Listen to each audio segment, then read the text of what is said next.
કે યુદ્ધના અનર્થોનું પરિણામ એ છે કે મારા જે પિતૃઓ છે અથવા અહીંયા જે પણ લોકો ઉપસ્થિત થયા છે એના જે પિતૃઓ છે આને નરકવાસ તો નિશ્ચિત થશે. યુદ્ધનું આવું પરિણામ છે. અને આજનો જે શ્લોક છે એમાં અર્જુન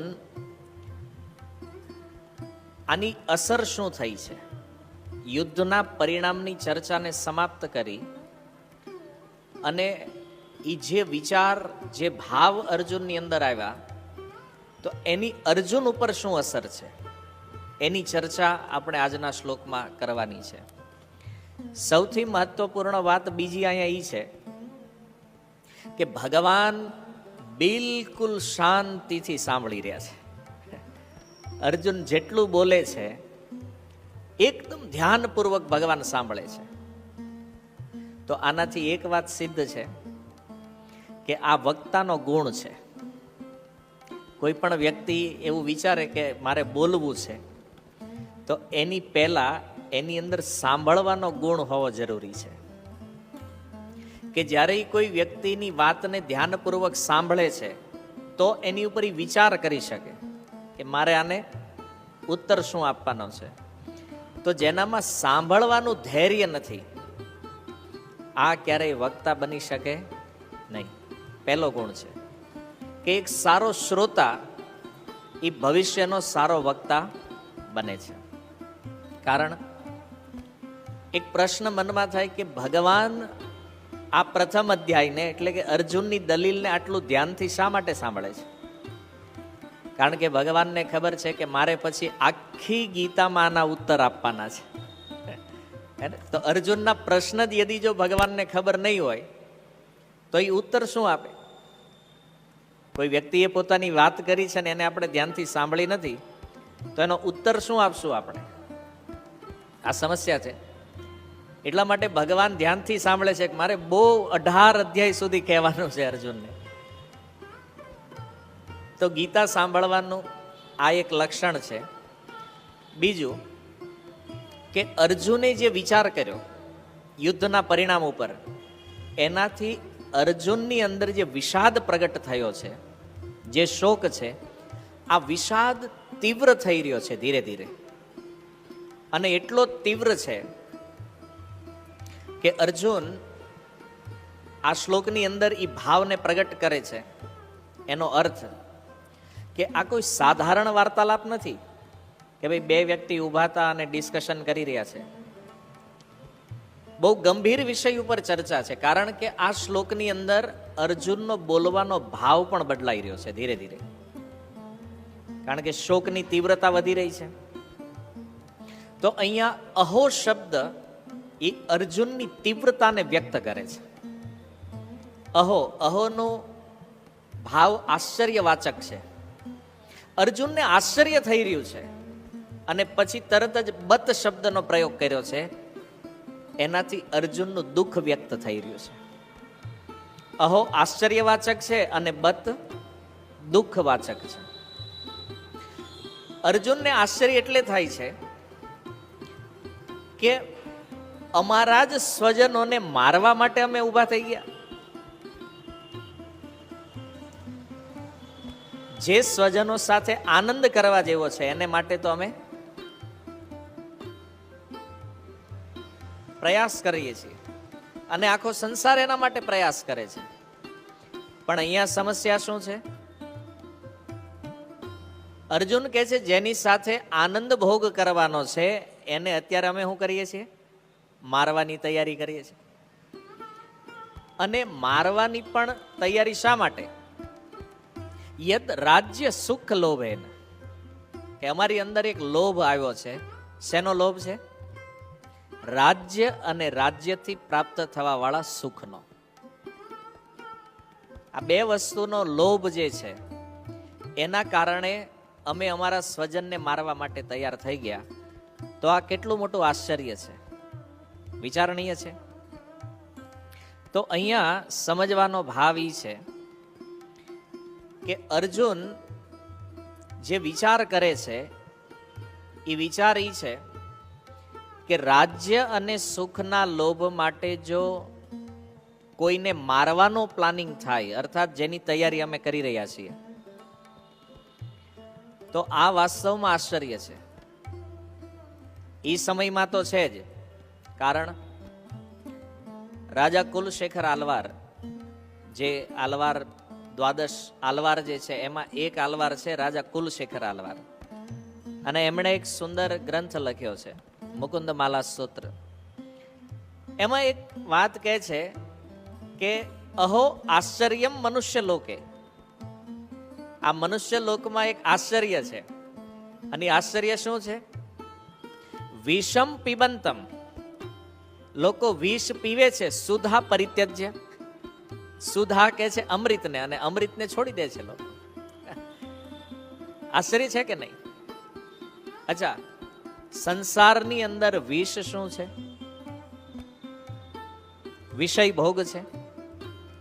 અને સુધા અર્થાત અમૃત શું છે? ભજન. તો લોકો ભજનનો ત્યાગ કરે છે અને વિષય ભોગને સ્વીકારે છે. કેવું આશ્ચર્ય છે!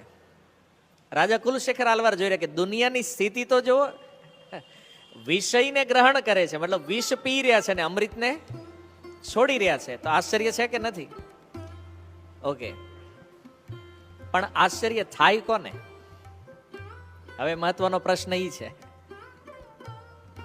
અર્જુનને થયું, રાજા કુલશેખર આલવારને થયું, તો આશ્ચર્ય એને થાય જે પરિભાષા જાણે છે અથવા જેની અંદર વિવેક બુદ્ધિ છે.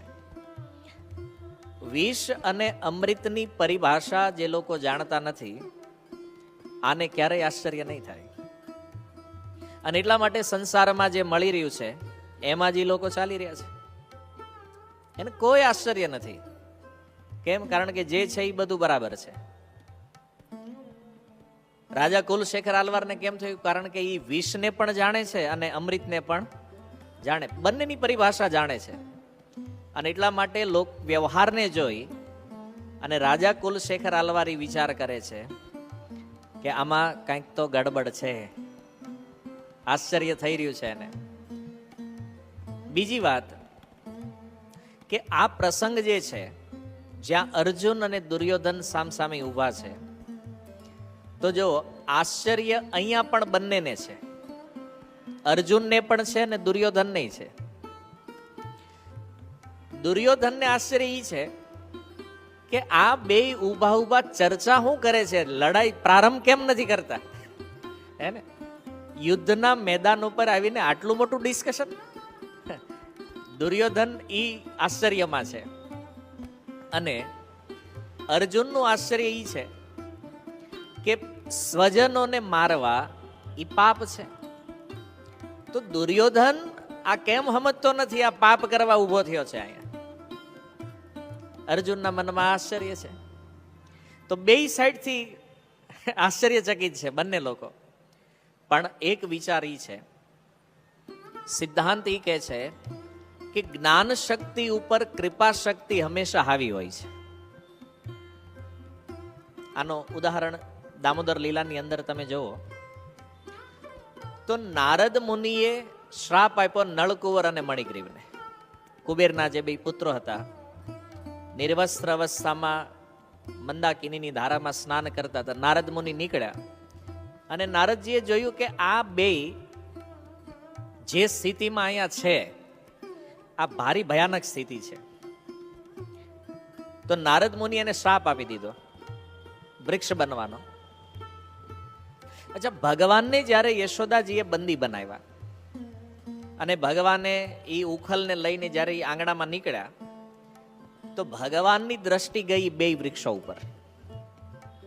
અને ભગવાને એને જોઈને વિચાર કર્યો કે આ તો ઓલા બે છે, નળકુંવર અને મણિગ્રીવના પુત્રો છે. અચ્છા, ભગવાન એ જાણે છે કે આણે અપરાધ કર્યો છે. કોનો અપરાધ કર્યો છે? નારદજીનો. કે નારદજીની વાત નહીં સ્વીકાર કરી અને આ બંનેએ જે અપરાધ કર્યો છે છતાં નારદ મુનિ આની ઉપર કૃપા કરી છે. એણે કીધું ને કે દ્વાપર યુગની અંદર જ્યારે ભગવાનનો સ્પર્શ થશે તો તમારી મુક્તિ થઈ જાય બેયની. તો એ અપરાધનું જ્ઞાન છે ભગવાનને કે આ નળકુંવર મણિગ્રીવનો અપરાધ થયો છે, ભગવાન જાણે છે. પણ ભગવાનની દ્રષ્ટિ ક્યાં છે? નારદજીની કૃપા ઉપર છે કે નહીં, નારદજીએ કૃપા કરી છે નાની ઉપર. તો ભગવાને કીધું કે મારા ભક્તએ કૃપા કરી છે તો હું કેમ નહીં કરું? તો ભગવાને કૃપા કરી અને બેયને મુક્ત કરી દીધા, નળકુંવર મણિગ્રીવને. તો દામોદર લીલામાં સિદ્ધાંત છે. પણ હવે મનમાં એક પ્રશ્ન થાય કે ભાઈ દુર્યોધનને આશ્ચર્ય થાય એમાં કઈ નવું નથી. કેમ? કારણ કે આપણને ખબર છે એ તો લડવા જ આવ્યો છે અને એને આશ્ચર્ય છે એટલા માટે કે યુદ્ધ ચાલુ કેમ નથી થતું.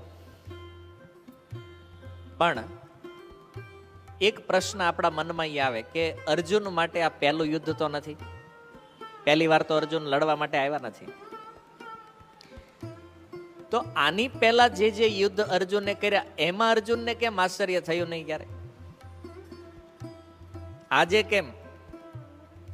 તો આચાર્યગણ એના બે કારણ બતાવે છે. પહેલું, જે અર્જુન આ શ્લોકમાં કહી રહ્યા છે, યદ રાજ્ય સુખ લોભેના. પહેલું કારણ એ છે કે આ યુદ્ધ જે છે એ ન તો રાજ્ય માટે હતા ન તો સુખ માટે હતા. પણ અત્યારનું જે યુદ્ધ છે એમાં અર્જુનને દેખાય છે આ રાજ્ય અને સુખ માટે થઈ રહ્યું છે. તો આની પૂર્વના યુદ્ધમાં અર્જુનનો આ ભાવ નહોતો, ન તો કોઈ રાજ્ય લેવાની ઈચ્છા હતી ન તો કોઈ સુખની કામના હતી. કર્તવ્ય રૂપમાં યુદ્ધ કર્યા એમણે. બીજું કારણ એ છે કે જેટલા યુદ્ધ અર્જુને કર્યા એમાં કોઈ સંબંધી નહોતા. અહીંયા તો બધા ડાયરેક્ટ સંબંધીઓ ઊભા સામે. તો પૂર્વના યુદ્ધમાં કોઈ સંબંધી નહોતા. તો આ બે કારણ છે કે જેના કારણે અર્જુન યુદ્ધ કરવા માટે તૈયાર નથી, અથવા એને આશ્ચર્ય થઈ રહ્યું છે કે આ યુદ્ધ મારે શા માટે લડવું જોઈએ. તો આ પહેલું યુદ્ધ એવું છે અર્જુનના જીવનમાં કે જ્યાં એને રાજ્ય અને સુખનો લોભ દેખાય છે. અને કોનાથી? પોતાના સ્વજનોથી. તો જે બે સિદ્ધાંત આશ્ચર્યનું કારણ છે એ બંને અર્જુનમાં ઘટિત થઈ રહ્યા છે. અહીંયા રાજ્યની પ્રાપ્તિ એક લક્ષ્ય પણ છે અને સામે ઉભા રહેવા વાળા વ્યક્તિઓ છે એ પોતાના સ્વજન પણ છે. પહેલાના યુદ્ધમાં આવું હતું નહીં. તો આપણે થોડો વિચાર કરીએ કે અર્જુને પહેલા કયા કયા યુદ્ધ ઉપર અનુભવ લઈ લીધો છે. તો સૌથી પહેલા અર્જુનના જીવનમાં યુદ્ધ થયું રાજા દ્રુપદ સાથે. દ્રોણાચાર્યએ જ્યારે દક્ષિણા માગી તો એ દક્ષિણામાં એણે દ્રુપદને હરાવવાની વાત હતી. તો રાજા દ્રુપદ સાથે યુદ્ધ થયું. રાજા દ્રુપદને બંદી બનાવ્યા. બંદી બનાવી દ્રોણાચાર્યને સોંપી દીધા. અને એ રાજ્ય જે છે એનો અધિકાર કોની પાસે આવ્યો? દ્રોણાચાર્ય પાસે. અડધું રાજ્ય દ્રુપદને પાછું આપ્યું ને અડધું રાજ્ય દ્રોણાચાર્ય લીધું. તો આમાં અર્જુનનો તો કોઈ સ્વાર્થ નથી અને કોઈ સ્વજન પણ નથી. તમે વિચારશો કે નહીં સસરા તો છે ને દ્રુપદ, પણ એ પછી થયા. પેલા ક્યાં ખબર હતી કે આ સસરા થવાના, નહીં તો અર્જુન થોડા લડે. નહીં, પણ કર્તવ્ય છે તો અર્જુને પૂર્ણ કર્યું છે. ઓકે. પછી બીજું યુદ્ધ થયું દ્રૌપદીના સ્વયંવર વખતે. સ્વયંવર સમયે અર્જુને યુદ્ધ કર્યું, કારણ કે જેટલા પણ રાજાઓ હતા એ બધાને આશ્ચર્ય થયું કે ભાઈ આણે કેવી રીતે જીતી લીધી દ્રૌપદીને. તો એની સાથે યુદ્ધ કરવા માટે આવ્યા. છતાં અર્જુનના આ બે ક્રાઇટેરિયા ત્યાં પણ પૂરા નથી થયા. ઓકે. ત્રીજું એક વર્ણન મહાભારતમાં છે કે સ્વર્ગ ઉપર રાક્ષસોએ આક્રમણ કર્યું હતું, જેનું નામ હતું નિવાત કવચ. 60,000ની સંખ્યા હતી એની. નિવાત કવચ અસુરો જે છે. તો દેવતાઓએ સહાયતા માટે અર્જુનને બોલાવ્યા. એણે અસુરોને હરાવી દીધા અને સ્વર્ગ ઉપર વિજય પ્રાપ્ત કર્યો. તો કાયદેસર અર્જુન રાજા બને સ્વર્ગના. પણ અર્જુનને કોઈ લાલચ નથી, ન તો રાજ્યની ન તો સુખની. આજે લોકો સ્વર્ગ જવા માટે કેટલી પડાપડી કરે છે કે જાય કે ન જાય પણ ફોટામાં તો લખી જ દે છે સ્વર્ગવાસ. મતલબ એક વસ્તુ કન્ફર્મ છે કે લોકોની કામના છે કે જવાનું તો સ્વર્ગમાં જ છે. અર્જુનમાં નથી. જીત્યું છે એને સ્વર્ગને, પણ છતાં અર્જુનમાં કામના નથી. ઓકે. એકવાર યુદ્ધ થયું હતું ઇન્દ્રપ્રસ્થ. ઇન્દ્રપ્રસ્થમાં જ્યારે પાંડવો વાસ કરતા હતા એ સમયે એક બ્રાહ્મણની ગાય કોઈ ચોરી કરી જતા હતા, લૂંટારવો હતા. તો અર્જુને એની હારે યુદ્ધ